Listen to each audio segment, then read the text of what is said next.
up a lot of his, burn and aggro matchups. Then he has cards like Kitchen Finks and 3 copies of Siege Rhino in the main deck. That's a pretty heavy commitment to the card. Also has Tassiger and then the full play set of Lingering Souls on his side. Those are going to be the Abzan-specific cards. For Jacob, you're not going to really find anything out of the ordinary here from him. It's Jund through and through. I guess the only real major surprise here are the 4 copies of Scavenging Ooze. Sometimes you see that card as a 2, maybe Max is a 3 of, but he has 4 copies here this particular weekend. So outside of that, I don't think you're going to see any real surprises, as he will start by sacrificing a Verdant Catacombs, search up a basic Swamp, and we are underway here in the Battle for Buys portion of Modern. An Inquisition of Kozilek is where Jacob will start. And he takes a look at Brad's hand, and given that Brad knows what he's playing against, it's no surprise to see him keep a hand with 2 copies of Lingering Souls. 2 discard spells, 2 Lingering Souls. I mean, this hand is very tough to disrupt. I mean, you look at this Inquisition of Kozilek from Jacob, and you could take half a Lingering Souls. He might just be better served taking one of Brad's discard spells and protecting his own threats. It's going to be difficult for Jacob. Now, one thing to remember, too, and we've said this so many times throughout the turn, but it is worth repeating, is that players have access to each other's deck list. Right. So, once we get to a new stage of the tournament, the players will sit down, they'll exchange each other's deck lists, so Jacob will see, okay, Brad's on Abzan, and Brad will see, okay, you're on Jund, and that means it'll influence how they'll mulligan, how they'll sideboard, all that good stuff. So I think in a lot of matchups, Brad might look at this opening hand and go, ugh, no, let's send this back. Even though discard's very powerful, Lingering Souls, that's not going to get it done. But in this matchup, this is a snap keep. Yeah, and the double discard on Brad's side is actually really potent here. So Jacob has a copy of Scavenging Ooze at the front of his hand. I mean, if you want to fight against Lingering Souls, it's a great option. If Brad had 1 discard spell, I think we'd see Jacob take the discard spell, play his Ooze, and let it be the trump. But with 2 discard spells, maybe you just have to go after Lingering Souls, and that's the move that Jacob makes. Here's an Inquisition of Kozilek from Brad. So a Scavenging Ooze, an Abrupt Decay, a Thoughtseize, a Twilight Mire, and a Stomping Ground, the hand here for Jacob. So both players, as far as mana is concerned, not going to be an issue.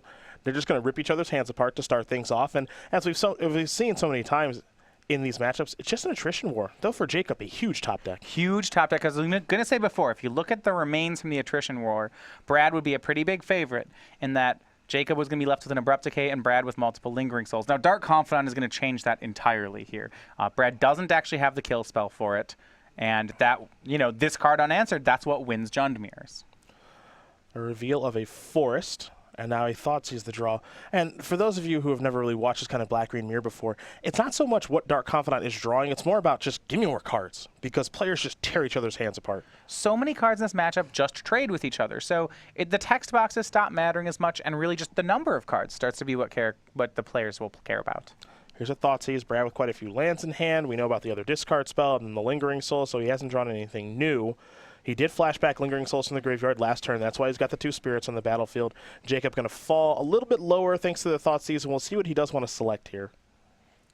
See, he could take another half of a Lingering Souls. There was a discard spell. Now, there's not much in his hand worth protecting. That's why we see him go for Lingering Souls again. It seems like it's hard to take care of a card with flashback. And this kind of speaks to why Souls is so good in the matchup. You look at Jacob, Thought-Seizing a Lingering Souls and then Abrupt Decaying a Spirit token. That is a lot of value that Brad is going to get out of a 1 Lingering Souls. These are the kind of exchanges that Brad wants to make. You're watching a player select a card that has flashback with a discard spell. That really just kind of sums it up. And now, Nelson, look at the draw there of the Stirring Wildwood. It's just a land, but it's a creature land, which matters. Now here's Liliana. Liliana is fine in the situation, but not great because Jacob has to take 3. Doesn't do a great job of taking care of Lingering Souls. That's how Abzan gets an advantage in the matchup. Well, the big draw was the draw that Brad had last turn, and that was a card Siege Rhino. Yeah. I know you think only for Standard is your first thought. And Jacob knows it. Look how many resources he's expending trying to get through these spirit tokens. He's slowly trying to work his way through Brad's resources. He doesn't have a choice. He's just got to try to whittle away at these things and hope that Brad draws some lands or some irrelevant discard spells in the mid-game, stuff like that. So he's got to trade all of his resources to take care of these stupid spirits, which take a lot to get through. And now we're going to watch Brad come across here. Liliana's going to bite the dust. 1 damage will come through, and I think we're going to see a Siege Rhino here in just a moment. Have to imagine. I mean, it's true even in Modern. Just when you have 4 mana and a Siege Rhino in your hand, it's probably the right play. And on Jacob's side, I think one of the reasons this is a tougher matchup for him is these value 4-drops like Siege Rhino. Sometimes you'll actually see Jund go toward them. You'll see a copy of something like Huntmaster of the Fells maybe in a Jund deck, or Olivia Voldarin. Jacob's creature base is 4/4/4, Dark Confidants, Scavenging Oozes, and Tarmogoyfs in the main, and that's it. Yeah. As I said, his build is just a lot more streamlined than anything I've really ever seen. I mean, rarely do we see 4 copies of Scavenging Ooze in this deck, but again, it might be something where he's predicting a specific metagame, maybe expecting a little bit more burn than normal. It is a great card in the Black-Green Mirrors. Yeah, Scavenging Ooze is great in the mirrors. His deck, it's consistent.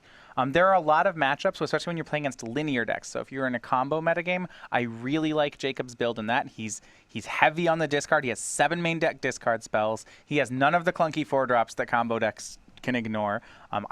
I think he would be good against unfair decks, but Brad's is the opposite of that. Brad really wants to play fair Magic, and Jacob's at a disadvantage because of this. Jacob with the Maelstrom Pulse, Scavenging Ooze in hand, a Thoughtseize as well, but you see the life total. He's already at 7. Rhino is very hard for his deck to beat unless he finds a Terminate. I suppose he does have Maelstrom Pulse. Not the most efficient way to get off the battlefield, but it is a way. Yeah, I mean, if only he'd drawn the Maelstrom Pulse a couple turns ago, this would be a different game. Yeah. He could have gotten rid of the Spirit Tokens. Liliana would take care of the Rhino. We'd be looking at something different. Now he has to decide if he wants to Maelstrom Pulse 2 tokens or just has to Pulse the Rhino because, as you mentioned, he is at 7. Yeah, things are pretty hard here for Jacob because do I want to really cast the Thoughtseize? Not really. Don't know if I really want to check out to see what's going on in Brad's hand at the expense of 2 life. And also, we might see a situation here if you're Brad where you might change the way that you play and say, hey, just keep that Dark Confidant out there for me. Let that thing keep doing its thing. Yeah, we played 4 turns of Magic, and it's been removal-based Magic. It's so hard to think that Jacob would already be at 7, but then you start to look at how things add up. It was Thoughtseize for 2, 5 damage off Dark Confidant flips, 3 damage off Spirit Tokens, 3 damage off Siege Rhino, and you're like, wait, that's 13. Jacob's got to take 2 from the Stomping Ground to be able to play the Scavenging Ooze. Now we're going to head back Nelson's way. He'll draw a card.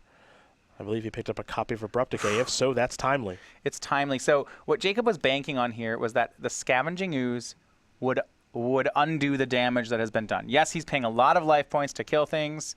He'd be going to 3 on this attack from the Spirit Tokens, but if the Ooze got to start eating creatures and went uncontested, he would gain life. He would be, actually his counter swings would be really sizable. Maybe he'd get it. If Brad is just at the ready with a removal spell for Scavenging Ooze, that is going to put a hamper in Jacob's strat. Thoughtseize is going to select Thoughtseize, so now Wilson is empty-handed. But Brad's got so much life to work with, he's now falling down to 20, that he can afford to make a play like that where Jacob cannot. Exactly. And you see here, Jacob's one source of life gain, Scavenging Ooze, is about to get knocked off the table. Nelson going to knock Wilson down to 3. The follow-up here is Abrupt Decay. Scavenging Ooze down past the turn back.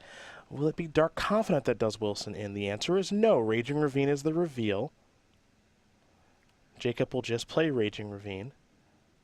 Yeah, and he may not have any options other than activating his own Ravine. The danger being that Ravine plus Confidant, even if they swing... Well, I guess he can't do that. He'll just be dead to Stirring Wildwood. Yep. It's a tough spot. Yeah, there's just not a lot he can do in this situation. I mean, the Dark Confidant reveals are going to have to be very favorable. The one thing we don't know right now is the card in Jacob's hand. That is a mystery.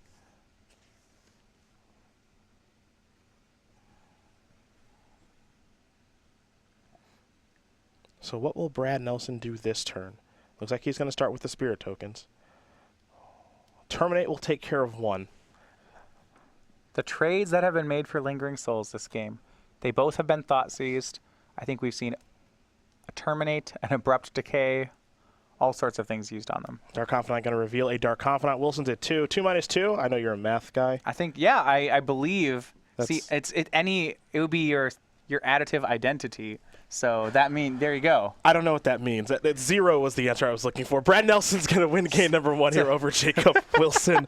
Abzan is up a game over Jun with your additive identities. We'll have to talk about that later. But for now, we will turn our attention to the sideboard here for both players. And as we do take a look at this, for Wilson, it's 4 Fulminator Mages, a Grim Lavamancer, 2 Kitchen Finks, 2 Obstinate Baloth, 2 Ancient Grudge, a Ghost Quarter, a Disfigure, Auxiliary Charm, and a Painful Truce. It's still a tough matchup, but there are some things to make it a little bit better. So there's a couple ways he can approach it. He can go for more of a value plan. I think the Obstinate Baloths are pretty automatic here. They make cards like Liliana the Veil pretty difficult to play. Sometimes even one can get Thoughtseized. And just as a creature, it's pretty reasonable here. So he'll go for those. Painful Truth seems fine in the matchup. The interesting thing he can do here, and I've seen sometimes some players really swear by this in Jun Mirrors, and some players don't want anything to do with it, is the idea of boarding in Fulminator Mages and then looping them with cards like Kolaghan's Command. It is not entirely what the matchup is about, in that 2/2s for 3 are not very big. But at the same time, Fulminator Mage is just live over and over in the matchup, and if you get those 2-for-1s with Kolaghan's commands, you are creating value, even on the sense you're creating value on lands. Well, the thing I'll say about that, it is a unique sideboarding strategy, but if Jacob feels the matchup is so bad for him, and we just saw game 1 where he's terminating Spirit Tokens and selecting Living Souls with Thoughtseize and Inquisition, which is the sign of a pretty poor matchup, if he thinks it's that bad, hey, that could be a game plan of maybe I'll draw 2 Fulminator Mages, kill 2 of his non-basic lands, and maybe mana screw him. Right, which is why I think despite the fact that Brad has Fulminator Mages in his sideboard, they won't go anywhere near the matchup. Also, he can't buy them back with Kolaghan's commands, so they're even worse. But for Brad, I don't think he needs to, go for that, Hail Mary pass or something. I think he could just say, I'm going to play my game A, I'm going to board in Thragtusk, I'm going to get another Kitchen Finks, I'm going to get the Sorin, and maybe some Painful Truths, some more just more 2-for-1s, harder 2-for-1s. He'll go that direction. Celestial Purge, I think there's a lot of great cards here for Brad. Yeah, Brad's options, you see the Engineered Explosives, the 3 Fulminator Mages, a Kitchen Finks, a Thragtusk, 2 Stony Silence, a Celestial Purge, a Slaughter Pact, a Sorin Silent Visitor, a Damnation, 2 Painful Truths, and a Bitter Blossom. I do want to touch on the Bitter Blossom a little bit because it is something that can be killed by Abrupt Decay, but much like Lingering Souls, it is a real card advantage engine that's very difficult for Jacob to beat. Do you like bringing it in? Well, the argument of dies to Abrupt Decay I don't think is that much of a concern. Jacob's Abrupt Decays are by and large going to find targets. In Brad's deck, unless he's going to go so far as starting to board out cards like Tarmogoyf, which I really just can't see him doing, I think it's okay to go with something like Bitter Blossom. My question would be, can we actually pay 4 life points for 4 1/1s over the course of a game? And I think the answer is yes. I would not be surprised to see Brad go for it. Well, those are the options there for both players. They will shuffle up and get ready for game number 2, and Jacob Wilson will be on the play. But someone who is also off to a great start this weekend is Caleb Shearer. He was our Season 4 Invitational Champion. He is it 15-match win streak? 14? 14, but, I wouldn't be surprised to see it go even farther in the Modern Pods today. Now, of course, the Season 4 Invitational, he won last weekend to qualify for this tournament. He started that tournament 3-3, and he rallied off a whole bunch of wins to earn this Storm counter, as he is a big Storm fan, and actually went 3-0 with Storm in Legacy here to work his way into day number 2. A couple ways to go about getting this token. Of course, if you do play in an Open, you play in a Classic, or all orders from StarCityGames.com beginning January 29th at noon. That'll be the same weekend as our Columbus Open during Season 1 of the SCG Tour. You'll get a Caleb Shearer token, so do come by to those Opens, to those Classics, or place an order on StarCityGames.com beginning January 29th at noon East Coast time to get the Caleb Shearer Storm counter. And for Caleb, I'm sure we'll see him more this weekend because, well, he doesn't lose, so you have to feature him. He's already locked into tomorrow. Yeah. Now, what's going to be interesting for him is I think coming in, Legacy is something he felt very strongly about, very confident in, which makes his win last weekend in Vegas so much more impressive because it was Standard and Modern, not Legacy. But what I want to see now is when he's playing against some of the very best that we do see on the Open Series and the SCG Tour, how's he going to fare in Modern? With Affinity? How's he going to fare in Standard with his deck choice there? That's where things will get interesting. Well, Affinity is a deck with so much finesse to it that, I think it's reasonable to play it at a veteran level. If you're just a veteran Magic player, you can pick it up and you can make it do things. But there's a difference between being just a veteran Magic player who's playing Affinity and being a veteran Affinity player. And this tournament is going to test just where Caleb is on that continuum right now. Both players will take a look at the opening hand. And it looks like Jacob is going to keep. It appears Brad will do the same. And a Wooded Foothills is where Jacob will begin things. We'll head back Nelson's way. He'll play a Shambling Vent, the new creature land, and simply pass the turn back over to Wilson. It looks like Wilson will sacrifice the Wooded Foothills, likely going to search up a Ravnica duel here and just fall to 19. One thing you notice about both players opening compared to last game is they've gotten away from some of their 1-mana discard spells. Last game it was discard flying back and forth until no one was left with anything, but now it's a gentleman's agreement of tap lands. Yeah, the thing there is the discard spells are such a bad draw in turn 5, 6, 7. You saw the Thoughtseize at the end of the game game number 1. Thoughtseize? Yeah. Jacob couldn't cast his Thoughtseize because he was too low, and Brad said, well, I got this thing, so let's just make sure everything's fine over there. You're not really going to see so much of that anymore in the sideboarded games. Wilson's draw for the turn was a copy of Bloodstained Mire. Yeah, instead we see grinding going on here. Multiple Tarmogoyfs, Kolaghan's Command. Those are going to be Jacob's weapons of choice. And I'll be curious to see how players do search up lands a little bit here because they are decks that do have a lot of non-basics, so sometimes they can control what they search up and sometimes they can't. But is Jacob afraid of Fulminator Mage from Brad's side and vice versa? I suppose we'll find that out as this game does unfold. Yeah, and even Fulminator Mage, it's not that you're so much land screwing your opponent. You're not trying to take them off all their mana. It's a value play, and at the same time, there's enough man lands on both sides, and they're relevant enough that you can play them just like your sideboarding in another kill spell, really. Here comes Tarmogoyf for just one. See if Nelson has some way to get this off the battlefield. He does have a copy of Path Exile in hand, but I'm not sure he wants to pull the trigger on it just yet. Pathing on turns 1 or 2 sometimes feels like a victory for the player whose creatures are getting pathed. Well, there is the path. That will resolve.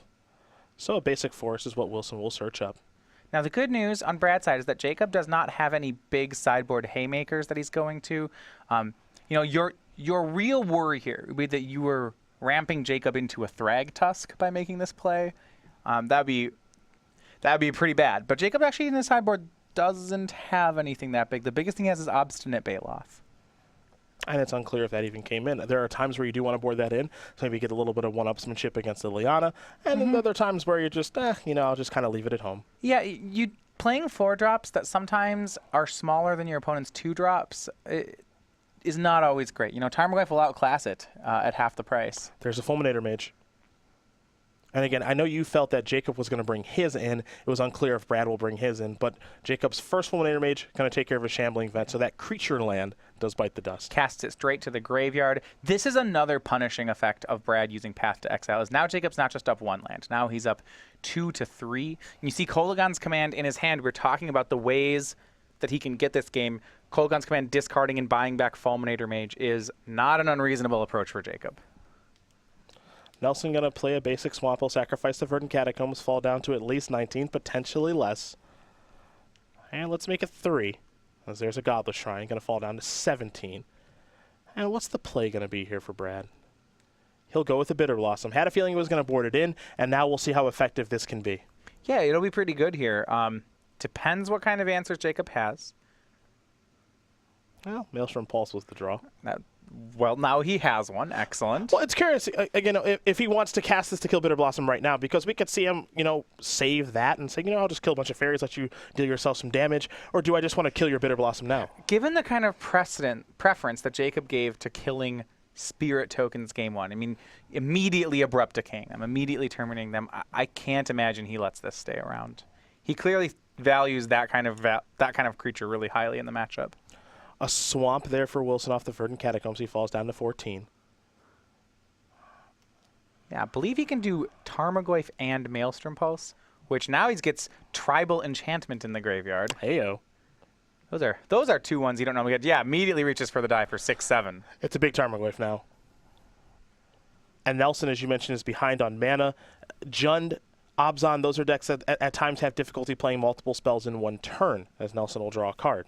Yeah, but one of the differences between the decks is where Jacob has Lightning Bolts, Brad has Path to Exiles. Yeah. So if we get into a straight trading game, Jacob's land advantage won't matter if his creatures don't compete. There's Abrupt Decay. Down goes Tarmogoyf. And you're seeing Brad use Abrupt Decay there and maybe saving Path to Exile. 1, because it's a little bit more efficient that way. But 2, if a Raging Ravine shows up, Path to Exile clean answer that where Abrupt Decay is not. Yeah, that's the big one, is its ability to answer man lands. For Raging Ravine in Jacob's list. No Treetop Village. Sometimes you'll see that as a creature land 5 or 6. Jacob's deck very stock. None of the sometimes spicy one-ofs you see show up. Kolaghan's Command right now in Jacob's hand. Curious to see how he wants to go about using this card. Now, one of the downsides to Abrupt Decaying a Tarmogoyf and not pathing a Tarmogoyf is Jacob can say, Kolaghan's Command, get this back, and recast it. And Jacob going to sacrifice this Verdant Catacombs. And what's on the way now as he quickly searches up a Blood Crypt? You saw Brad discard Lingering Souls right. to that Kolaghan Command. Just shows up. Even when Jacob's firing on all cylinders, getting things like Kolaghan's commands up, then Brad's discarding flashback spells. Well, Jacob's on E. Grim Lavamancer, Tarmogoyf, pass the turn back. Not even a creature land among those lands, unfortunately for him. That was exactly what I was thinking. I was thinking if Jacob had a Raging Ravine instead of a Stomping Ground, I think his position would be a lot more stable right now. As it is, if Brad Path to Exiles away the Tarmogoyf, which he does have, then Jacob's lands don't seem to matter as much right now. Yep, Tarmogoyf down. Pathless search up. A forest there for Jacob, and it's Grim Lavamancer versus here for Wilson. We're heading back Nelson's way. He's stuck on lands. Doesn't have a ton of those to work with, but he's the one with the cards in hand. Those are the last of Brad Nelson's basics, or rather Jacob Wilson's basics. So the Path to Exiles are just straight removal spells. Painful Truths, aptly named. Nelson will take 3, but, get to draw 3 cards in this attrition matchup is pretty nice. And Brad's got some really nice cards to draw to as he'll sacrifice Marsh Flats. And some of the things that he can run into now, a card like Thragtusk. A big thing to undo the amount of damage he's taken this game as he searches up a basic swamp. Yeah, he does have those big cards out of the sideboard that can just really help him trump the game. Remember, he has Tasigur, and I think we're going to see that right now. Yep. The 4/5 for just a single black mana will come down. Nelson going to figure out what he wants to delve away. I imagine he'll leave Lingering Souls in the graveyard. But besides that... I would... Well, I think he has to decide whether or not he wants future Tarmogoyfs to be big or small. And there's actually good reasons for both answers to that question. Yeah, I suppose the Tarmogoyfs that Jacob could draw, he may want to lessen a little bit because Brad does have a pretty sizable advantage right now with the Tasker that's just come down. He has a copy of Thragtusk in hand, and I don't think he wants to work himself into Tarmogoyf wars. Yeah, I mean, he does have his own Tarmogoyfs, but I think you're right. He's comfortable having the largest creature on the board as it is. Why mess up a good thing? Terminate the top deck there for Wilson. Going to take care of Tasigur. Nelson will sacrifice a Marsh Flash yet again, and I think we might see... Here's the Haymaker, yeah. Former Standard Superstar. Oh, man, that guy was a jerk. Did you ever end up playing that? I think you just played Esper the whole time, I just countered them. I mean, but Cavern of Souls was a card, so I did not always counter them. When I didn't counter them, then I didn't. That was bad. Now, of course, Thragtusk is basically 100 cards in one, and when you're in an attrition mirror like this is a real issue. Now, you can't play a ton because it costs 5 mana, but when you can afford to play 1 and you actually draw to it and cast it, it's so hard for Jun to overcome this. Yeah, I mean, it is a straight 3-for-1. 5 life is worth a card in this matchup. The 5/3 and then the 3/3 it leaves. The way to get through it from both decks is generally takes 3 cards.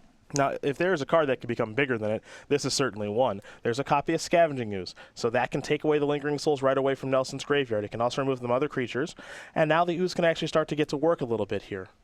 Yeah, we see Jacob immediately remove the Lingering Souls, but yeah, Fulminator Mage and a Tasigur in both graveyards, so Scavenging Ooze can get to 4/4. Now, the sweet spot would be 6/6. If he can get it there, then we're talking.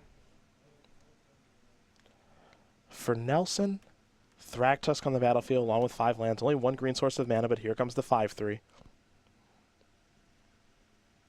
Jacob also has the option here to block with Grim Lavamancer and shoot the Thragtusk and attempt a 1-for-1 trade there. If it works out, the Scavenging Ooze could eat its way all the way to 6/6. Yep. This is an attempt. Lavamancer's going to jump in front. There's a Lavamancer activation. Remove a couple of lands from the graveyard. And I don't want to say this is a Hail Mary here from Jacob, but I think it's pretty important for this exchange to work, and it appears that it will. So Thragtusk down, Beast Token on the way. You had me talking about Standard in situations like that where I started thinking, oh, he's just going to Restoration Angel it. I think Jacob might concede if that happens. I don't know if there's any coming back from that. But for now, Scavenging Ooze, it's pumping up. It's a 4/4, gain 2 life. It's got a lot of work to do, though. Lingering Souls, the 1-card combo in the matchup, Brad playing and flashing it back. That Air Force he's assembled will do a fine job of racing the Scavenging Ooze. Wilson looks like he's drawn another spell to copy Dark Confidant. That's not bad either, though Nelson does have an answer there in his hand in Celestial Purge. So we're going to head back Nelson's way. He'll take a draw step here. Can he overcome the Ooze? I believe Celestial Purge and Kitchen Finks in Brad's hand. Now, he does have to be careful with Kitchen Finks because of how that plays against Scavenging Ooze. If it hits the graveyard and tries to persist, Jacob will have an opportunity to exile it. There's the Purge. Going to go after the Dark Confidant. Not a lot that Wilson can do about this, though he is a reachin'. I'm curious to see what he's reaching for. He'll activate Scavenging Ooze a couple of times. Going to remove some Path to Exiles from the graveyard. And now down goes Dark Confidant. So I think that's mostly playing around Delve, is what that appears to be. Now there's Kitchen Finks. Kitchen Finks will come in, of course, gain 2 life. Nelson's last card is a Stirring Wildwood, and now both players are empty-handed.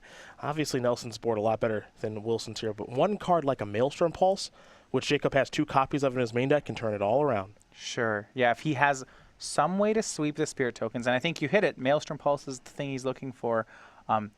Jacob was not particularly prepared for this matchup when you look at his sideboard. There isn't a lot of sweeper style effects in here to take care of Lingering Souls. Wilson will draw a card. Oozes up to a 5/5. You mentioned the sweet spot basically being a 6/6. It's almost there, though Thragtusk is long gone. Its beast is just left behind. The bigger issue here is that between Stirring Wildwood, Kitchen Finks, and that beast token, Jacob has no good future on when he could attack. He's taking for a turn, but Brad's going to stay at 17. Well, there's an Abrupt Decay off the top. And if that's going to be the draw. That should just about do it. Yeah. Jacob will get to activate Scavenging Ooze a couple of times here. He'll get to remove Fulminator Mage, but a timely draw there from Nelson. He's going to serve in with the majority of his creatures. Wilson will untap. He'll take a draw, and that is going to do it. Brad Nelson is going to win this match here over Jacob Wilson. 2 games to 0. Obzon is going to take care of Jund. It's the second time these players have played in this tournament this week, and they played in the Legacy group play as well. And Nelson has gotten the job done over Wilson both times they've run into each other. Well, the first match was a dogfight. It really came down to the wire. Brad got it in 3. This one was more of a dominance display. At no point did it really feel like Jacob was going to take a game. What you really see here, and I think this is why you, me, Patrick, Ken, and Nick picked Brad to win this matchup,